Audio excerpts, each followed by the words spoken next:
Our first speaker for this session is Israel Garcia. Israel is the executive director of Defy Ventures in Northern California. Israel knows firsthand the power of opportunity after being incarcerated at the age of 15 and serving 25 years. He returned home in 2020 and dedicated himself to education, healing, and leadership. Today, as the executive director of Defy Ventures Northern California, Israel leads programs inside prisons and in the community that create real first chances for people. Spaces where people can heal, people can grow, people can build meaningful futures for themselves. He earned a bachelor's degree in sociology from San Francisco State University, graduating cum laude, and is currently pursuing a master's of social work at the University of Denver. So please welcome Israel Garcia, and his talk is entitled From Punishment to Possibility, Reimagining First Chances. Israel, thank you so much for being with us today. Thank you for having me. I think you took most of my presentation right now. All right, you have to make something new up then. Can you see the Defy Ventures slide? Yes. Awesome. Well, again, thank you for having me. It's a pleasure to be here. Um, and good afternoon, everybody that's here. As David mentioned, my name is Israel Garcia, and I have the honor of serving as the executive director of Defy Ventures Northern California. Defy is a national nonprofit whose mission is to shift mindsets and give people with criminal histories their best shot at a second chance, leveraging entrepreneurship as a tool to increase economic opportunity and transform lives. In doing this work, we seek to also address the impact of systemic racism in our criminal justice system. We operate in 8 states, with California as our largest footprint, and our work spans inside and outside prison walls. I'll talk more about Defy in just a little bit. As David also mentioned, I'm formerly incarcerated, having spent 25 years in prison from the ages of 15 to 40. My story is not the center of this presentation, though it is the context that shapes how I understand what's real in prison programming requires. Today, I'm going to spend a little time talking about what I've learned from being incarcerated in the last 5.5 years advocating for change, working alongside people inside and out to create spaces of transformation where people can grow into who they were always capable of becoming. This is a deeply personal conversation for me, and not just because of my story, but because of the people I've met inside California prisons who have shown me what real transformation can look like. Many of them are like family to me, and many are still suffering behind those walls. When I was invited to speak about in-prison programming here, I knew I didn't want to talk about it as an isolated endeavor. I wanted to talk about it as an opportunity, even within horrible conditions, to build a foundation for healing, growth, and possibility. Contrary to how we often think or talk about incarceration or rehabilitation, and I air quoted, growth doesn't just happen. It can't happen in a vacuum. People do not typically transform in environments built around punishment, scarcity, and survival. If we want people to succeed and sustain that success when they come home, we have to create holistic conditions for that success while they're still inside. Even though I wish very much this was a conversation happening much earlier as a primary intervention before anyone even has to enter the prison system. Before we can even talk about in-prison programming, we have to be honest about how people end up incarcerated in the first place. Incarceration doesn't start with the crime. It starts long before that. It starts with systemic failures, unfair sentencing practices, policing strategies that disproportionately target poor Black and Brown communities, generational poverty, exposure to violence and trauma, schools that punish instead of support, and neighborhoods that lack opportunity but have plenty of surveillance. Trauma is the common denominator, and people develop survival-based responses long before they ever break a law. By the time most people enter prison, they've already been told in ways big and small that they don't matter, that they don't belong, and that life offers them very few real choices. When we understand that reality, Incarceration stops looking like a personal failure and starts looking like a predictable outcome of systems that never offered a real first chance. And the reason this matters, especially for those of us who care about in-prison programming, is because we cannot approach this work with a cookie cutter mindset. A one-size-fits-all approach does not work. Understanding each person's life experiences and how those experiences shape their development and their decision making is critical. That's the foundation of person-centered, trauma-informed, and truly effective in-prison programming. And let's also talk about reentry for a moment. For a long time, people believe that reentry starts at release, when someone steps through the gate and back into the free world. I can't tell you how many times I heard during my incarceration, all change when I'm home. Sadly, that's too often just not true. Reentry has to begin inside. Reentry is a process of becoming, not an event of release. It begins the moment someone starts working on themselves. It begins the moment people start healing trauma, developing healthy coping tools, building emotional vocabulary, learning new strategies for dealing with conflict, restoring relationships, and imagining a future beyond survival. Because here's the reality. When people come home, they return to a world shaped by the same conditions that shaped their incarceration, unless we build a continuum of care that bridges inside to outside. Without that support, emotional, relational, and professional, even the most committed person can lose hope. And to understand why this continuum of care is so essential, we have to be honest about the conditions we're asking people to grow in. Because the reality is, our carceral system was never designed for healing or growth or preparation for reentry. In fact, its roots tell us a very different story. It was built on the legacy of slavery, convict leasing, Jim Crow, and the criminalization of poverty. If we ignore this history, we misunderstand the present. At every step, incarceration has been used to control, contain, and extract, not to educate, not to restore, and not to empower. For decades, education inside has been deprioritized, if not explicitly discouraged, stigmatized, or treated as a privilege. When I first entered prison in 1997, I went to a committee that assesses where they're going to place you. And I was 17 at the time. I wanted to finish my high school diploma, and they told me I didn't need it. They literally wanted to place me on what they call support services to become a porter or to work in the kitchen. They refused to allow me to gain my education. Growth has been viewed as suspicious. Hope has been seen as unnecessary. These are the conditions inside a prison. If someone grew inside, they did it in spite of the system, not because of it. And yet, even in a system designed to break people down, I've seen people create their own pathways to growth. Long before programs existed, there were people who chose healing and accountability on their own. In prisons across the state, there have always been these incredibly unique people, people who chose healing, accountability, and leadership long before any program existed. I wish I were one, but sadly, I bought into the destructive prison culture for the first about 15 years of my incarceration. But those unique people, they organized study groups, they mentored younger people, they modeled emotional control and nonviolence, they helped others write letters, learn to read, and attain higher education, apologize to loved ones, and rebuild their sense of self. They created subcultures of positivity, pockets of light in a space designed for darkness. But here's the truth. These individuals were rare, and they often paid a price for being different. They were ostracized, they were misunderstood, sometimes they were harmed. Because in a system rooted in control, hope is often treated as rebellion. As powerful as those people were and are, they were isolated.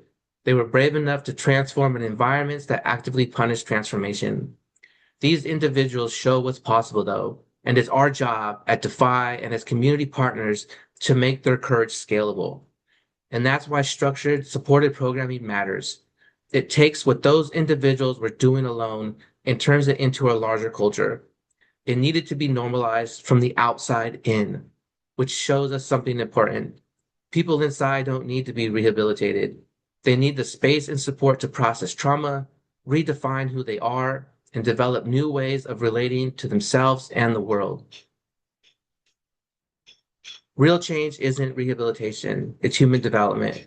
And for most people inside, the changes they make aren't about rehabilitating a broken character. That language has never reflected who people are or what they carry. Real change is about human development. Things like addressing trauma, developing emotional resilience, learning how to regulate emotions, understanding the root causes behind reactions, practicing accountability, and building new strategies for dealing with life. These are some of the numbers of the impact that Defy is making both inside and outside of prison.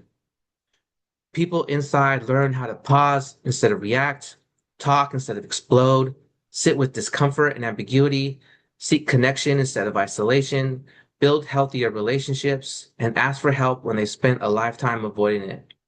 These are the life skills, the same skills all of us need. And here's the important part. Those skills only take root in environments where human development is encouraged rather than punished.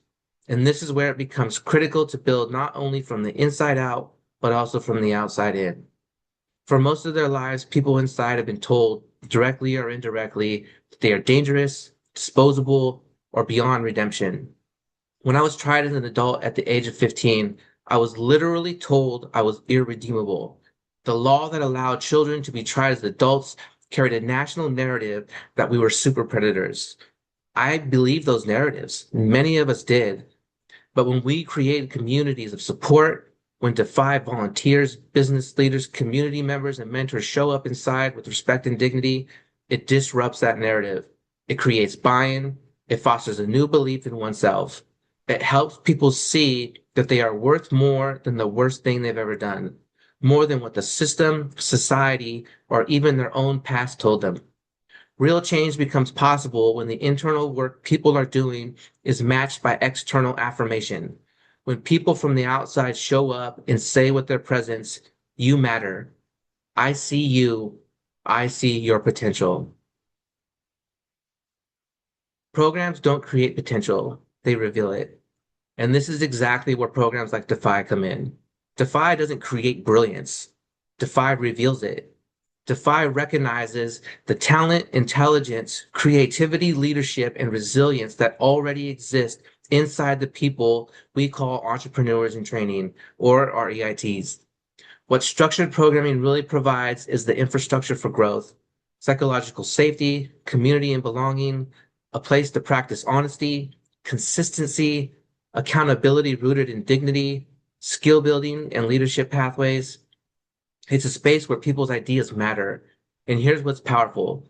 Inside Defy, people finally say things like, "I have something to offer. I matter. I'm growing.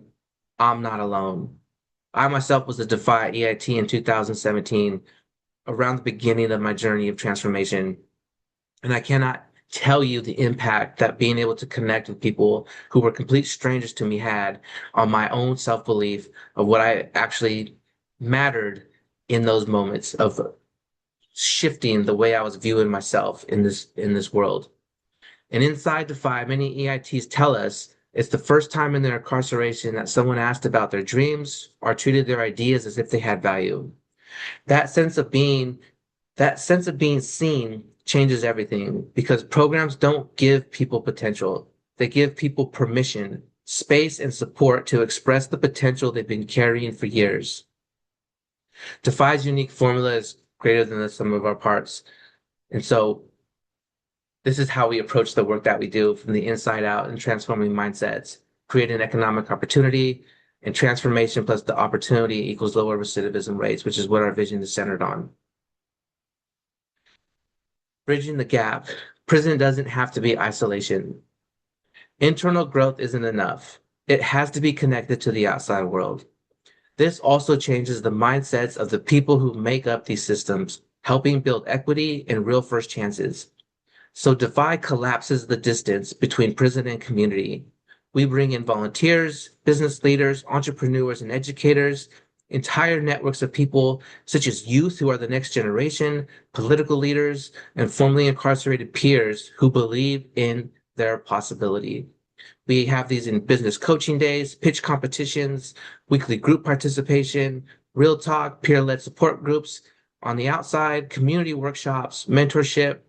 And these aren't events, they're bridges. They're interventions that interrupt years of isolation and replace it with community, encouragement, and belonging. In California, Defy brings more than 1,000 volunteers into prisons every year, creating thousands of hours of meaningful human connection. At our business coaching days, each EIT receives 2 to 3 hours of individualized feedback. And at the business pitch competitions and graduations, it is the first time many EITs have donned a cap and gown and been celebrated by so many people who genuinely believed in them, which was the case for myself. People inside learn to practice communication, professionalism, storytelling, and networking, all with people who see their humanity, not their number. And volunteers walk out changed too, because stereotypes fall apart the moment you sit across from someone and listen with curiosity. The narrative shift from fear to possibility, and that shift reverberates far beyond the prison walls. Real outcomes. What happens when healing meets opportunity? When you combine healing, skill building, and real world connection, transformation becomes inevitable. Inside the walls, I've seen people become leaders on the yard, de-escalating conflicts, mentoring younger people, rebuilding family relationships, and modeling accountability rooted in dignity rather than shame. When people come home, they step into their lives differently. I've seen EITs become entrepreneurs and business owners, counselors paying it forward, fathers and mothers breaking cycles of generational harm, students, skilled tradespeople, community organizers continuing to advocate and fight for equity, and mentors to the next generation. They don't just re-enter their communities, they elevate them. And our outcomes reflect that. Defy's recidivism rate remains below 10% compared to California's nearly double that. More than 75% of graduates secure employment and enroll in education within 12 months of release. Volunteers consistently report 90% plus satisfaction and net promoter scores because what they experience inside fundamentally shifts how they understand justice, rehabilitation, and possibility. These results aren't accidental. They're what happens when healing is matched with opportunity, when people are treated with dignity, supported by community, and connected to real pathways for success. This is what transformation looks like when the internal work people are doing is supported, nurtured, and believed in. I came home a little over 5.5 years ago with the vision of who I wanted to become. I had that vision because of programs like Defy. Today, I have the privilege of serving as the executive director of Defy Ventures Northern California, standing in rooms like this, raising two beautiful little girls, contributing to my community, paying taxes, and working alongside people who remind me every single day of the possibilities that exist when healing and opportunity meet. I'm a first generation college graduate, been published in news articles and textbooks, and I'm working towards becoming a licensed clinician. But my story isn't the exception. It's evidence of what becomes possible when the right conditions are in place. And that brings us to what all of this really means when we step back and look at the bigger picture.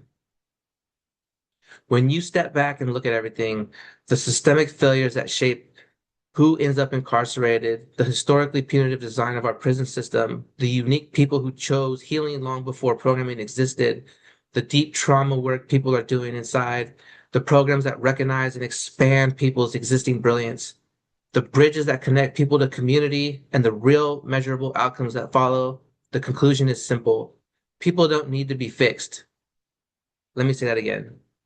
People don't need to be fixed. People need conditions where their humanity can thrive. When those conditions exist, even in prison, possibility becomes unstoppable. And when we put together holistic, individualized approaches, we recognize that not everyone wants to start a business. Not everyone needs to. So we have a dual track within Defy's programming of an entrepreneurship as well as an entrepreneurship. We cultivate entrepreneurial mindsets, whether someone wants to start a business or grow within a company. We build pathways for people to succeed within existing organizations, to grow into leadership, to achieve career mobility, and to create economic stability for themselves and their families. These are some of the businesses Defy entrepreneurs in training have started. So here's the call to action. Join us, this is where this brings me to all of you. If anything I've shared today resonates, if you believe in a world where people can change, where possibility is real, then I invite you to join us. Come inside a prison with us, volunteer at a business coaching day, witness a pitch competition, mentor an entrepreneur in training, partner with us, hire someone coming home. And if you want to get involved, you can reach out to me directly or visit our website to learn more at www.defy.org. You can also support this work financially so we can serve more people. A $2,000 contribution sponsors a full scholarship for one EIT. $300 provides a Chromebook and reentry support services. $100 provides textbooks and learning materials. Or join us as a monthly donor at whatever level feels meaningful, helping helping sustain this work all year long. Because behind every prison wall, there are people who want to grow, people already doing the hard internal work, people who are ready for a real first chance. I know this because I was one of them, and I've seen countless others who are ready too. Together, all of us can make sure they have that chance. Thank you. Israel, thank you so much. I got really trained in two things specifically from you. One is, whoops, don't need the music. Thanks. We're winning the Academy Awards, Israel, at the same See time, that? okay? Thank you, thank you, thank you. I didn't prepare a You're speech. welcome. Do you want to acknowledge your mother, your father? Yeah, yeah. Okay, good. All right, Israel, all kidding aside, I learned two things from you really clearly. One is nobody needs to be fixed. And if we approach it that way, oftentimes we look at a person and we think we see something wrong with them, but we need to there's nothing wrong with people. There's just our view of people that there's something wrong with them. And if we can give up that view, put that view aside and relate to people as whole and complete and great human beings, then we can empower their greatness versus trying to fix them. And that's a whole different game, isn't it? Absolutely. It's insulting to tell somebody that you're fixing them. Who would even want to listen? Who would even want to participate in a program that says it's about fixing you? Yeah, I was actually also uh in the occupational mentor certification program. I know Dion's coming up next to speak, and I learned a good lesson in that program, which was if I take credit for people's successes, I also have to take credit for their failures. And Hmm. so it is not me doing the work, it's them doing the work. It's just me providing opportunities and spaces for them to grow. Great, Israel. The other thing I learned from you that you modeled actually was to educate, advocate, and invite. You educated us. You were a strong advocate. You're standing for what you say you believe in and what you say is possible, and then you invite us into action. So that's a pretty simple code to live by. Educate, advocate, and invite. And I learned that from you. It was so clear. Thank you for that. Hmm. Great for you. Anything else, Israel, you'd like to share at this point before we move on? I usually don't speak that long, and so if there are questions, I don't mind answering some questions when we join the panel discussion. Yeah, we'll do the fan. That was a long one for you? That is pretty long, yeah. Okay, Yeah. you did great. You did I great. Just appreciate that. yeah, wonderful for you. Okay. And just, speaking on behalf of all of us, we're just so glad that you are walking this earth and that you're, having your voice be heard. So we're happy for you and we're happy for the earth. Okay. Thank you so much. Great. All right, and everybody, Israel will be on the panel shortly.